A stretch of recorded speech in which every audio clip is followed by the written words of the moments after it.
سخن حکیمانه که عقلها را عقلها یاری کند، سال ما از شما پدر مهربان، صاحب نظر در علوم و پژوهش، صاحب کرسی ادبیات امپیتیری، دارای برد تخصصی جراحی مغز، گوسفند زنده، ریاضیات محض رضای خدا، جبر، دیفرنسیال، دوغ محلی، ایمپلنت، سیستم تهویه‌ای سرمایش و گرمایش و کاشت لیزری مو هستید؟ نظرتون درباره هنر پست مدرن و نوروز چیست؟ شما مردی نمیتونی حرف بزنی. ما چه دیگه؟ علیرضا جان عیبه. شرمنده‌ام که مجبورم کتم رو در بیارم. سومن برای من سومن اجازه بدید. سومن برای شما چی؟ برای من خواستگار اومده.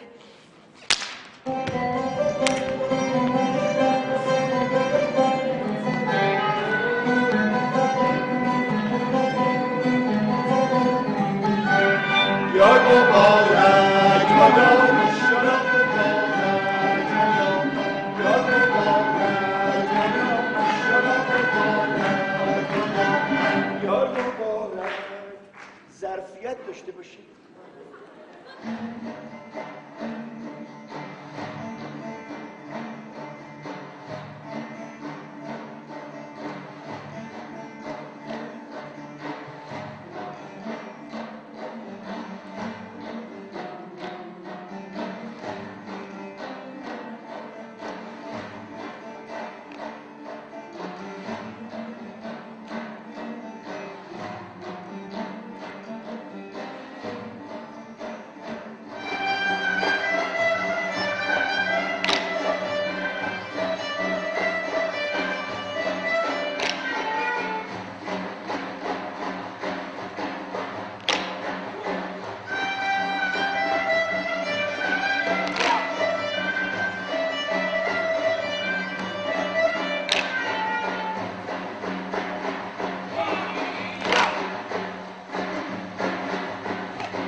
نوروز واسه من یعنی زندگی، یعنی همه چی.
من بهار رو دوست دارم، نمیخوام طلاقش بدم. آخه این که نمیشه که. عزت‌الله جان، اول واسه خواستگاری پوران باید یه فکری بکنیم ببینیم این پسر اصلا کی هست. من میشناسمش. خبر داری تو؟ چرا ما نگفتی؟ خبر که نه، همینطوری حدس و گمون. حالا کی هست؟ سینا پسر همین دوچرخه فروشی سر 4 سو، سربازی رفته، دیپلم هم داره. پدرش میخواد بچه‌شو داماد کنه. در ضمن اینا یه سالی از طریق اینترنت مشغول چت کردن هم هستن. بله. گفتگوها انجام شده، توافق حاصل. قرار روز عروسی هم گذاشتن. چشم ما روشن. عکاس دیدن. دیگه 2 جور غذا سفارش دادن. آفرین. پسر خونه هم رنگ کرده. یه چی کار کرده؟ لباس عروسی انتخاب کردن. وقت عقد از محضر گرفتن. فقط مونده جهاز ببرن، اونم گفتن باشه برای بعد از مراسم خاصی کنید. خوب کاری کردن، اگه بد کاری کردن به سنت ها احترام گذاشتن. خیلی خوب انجام. بله باید هم احترام بذاره، خواهرمونه دیگه.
آقا عجب ورزش سختیه.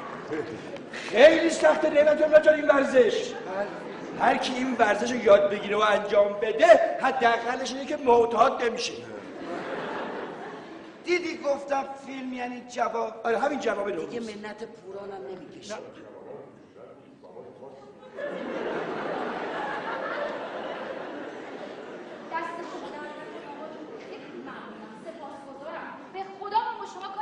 آقا نعمت الله همینجوری داشتم از اینجا رد می‌شدم گفتم یه لیوان آب بیارم خدمتتون ولی تو رو خدا کاری داشتی صدام بزنی ها من همین دور و برا واسطادم با سر میام.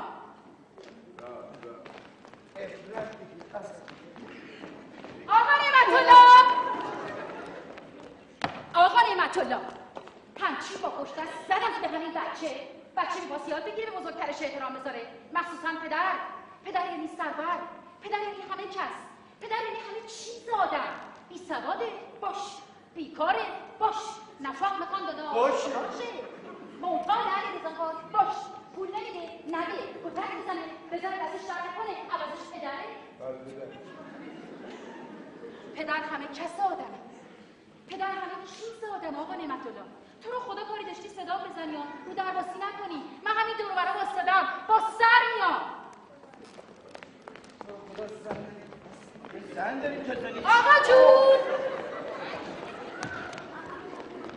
آقا جون معذرت میخوام مصدق اوقاتتون بدم یه سوال داشتم چجوری که شما صبحی جلو چشای خودم با خاموشن در خونه میری بیرون میری چه داخل یعنی مرکزی دنبال روزنامه خیام و اعتمادی یه چیزای دیگه هم گفتی من یادم نمیاد بالا اون وقت میدونی که من اتاقم جلو در خونه است کاری هم توی خونه ندارم همینجور از صبح چشامو دوختم به در ببینم شما چقدر مبارکتون میذاری تو خونه نردی که آقا جون من ندیدم شما خودتون میذاری تو خونه بله آقا جون فرمودی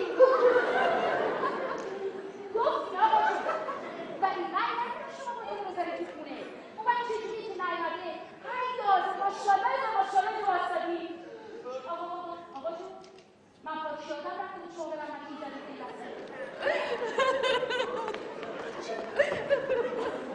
آقا جون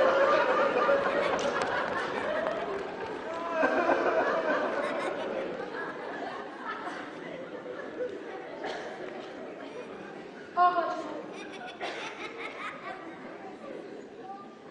چرا ما همون فکر کنیم؟ خب به من بگو من که هستم تموم جونم برای تو میشه دوش. شما کی هستی؟ اینجا چی کار میکنی؟ هر کی ندونه فکر میکنه ما عاشق معشوقیم یا نوم زدیم.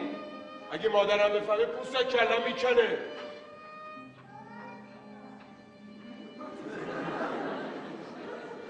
برادر چی؟ برادر که نداری؟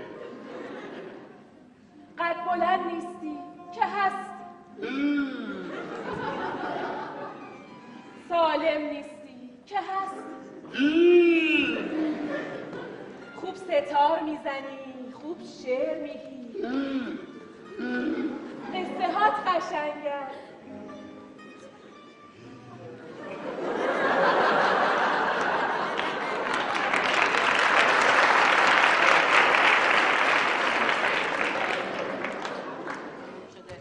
حالا یه وقتی میشه من میگم حرف مفت و زور، تو میگی حرف فحش و زشت. وقت چی میشه؟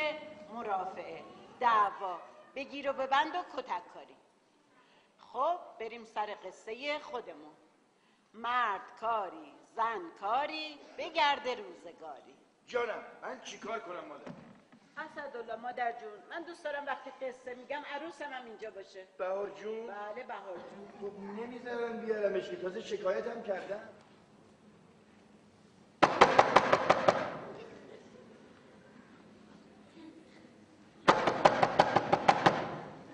کیه؟ منم کیه؟ منم دیگه منم. اسدالله تویی؟ خودشه. جان چه صدایی میده در خونه.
چی میشه؟ میریم مرحله بعد.